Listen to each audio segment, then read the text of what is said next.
ไปกว่านั้นมีบางบริษัทที่ได้รับสัมปทานแล้วยังได้เอาดินให้บุคคลธุรกิจหรือว่าบริษัทอื่นเช่าต่อเพื่อเก็งกำไรอันเฮ็ดให้รัฐเสียผลประโยชน์ปัญหานี้รัฐบาลพวกเขาก็ได้เอาใจใส่โดยการอนุมัติทุนมหาศาลเพื่อจัดตั้งปฏิบัติการจัดสรรที่ดินให้สำเร็จตามแผนการแต่ว่าในการจัดตั้งปฏิบัติตัวจริงอยู่ขั้นตอนที่นี้ก็แม้นยังมีปัญหาหลายอย่างที่จะต้องได้แก้ไขเป็นต้นการเช่าสัมปทานที่ดินในปัจจุบันมีบุคคลนักธุรกิจหรือว่านายทุนจำนวนหนึ่งเข้าไปจับจองหรือว่าไป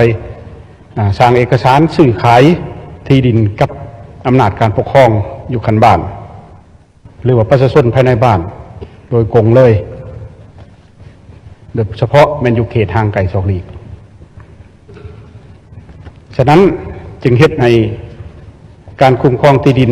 อยู่ในเขตป่าผลิตหรือว่าป่าสงวนนี่มีความยุ่งยากยิ่งขึ้น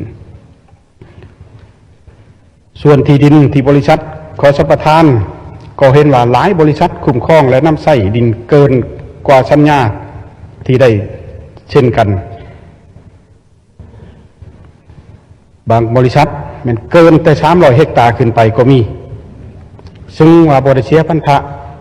อาครให้แก่รัฐแต่อย่างใดยิ่งไปกว่านั้นมีบางบริษัทที่ได้รับสัมปทานแล้วยังได้เอาดินให้บุคคลธุรกิจหรือว่าบริษัทอื่นเช่าต่อเพื่อเก็งกำไรอันเฮ็ดให้รัฐเสียผลประโยชน์อยู่จุดนี้เห็นว่าสภาพมันเกิดขึ้นอยู่สวรรณเขตสันต่อกับการอนุญาตให้ขุดค้นทดลองบ่อแฮต่างๆนี้ก็เห็นว่ามีลักษณะยังชักซาอยู่บางโครงการก็ว่าไปขออนุญาตเฮ็ดสวน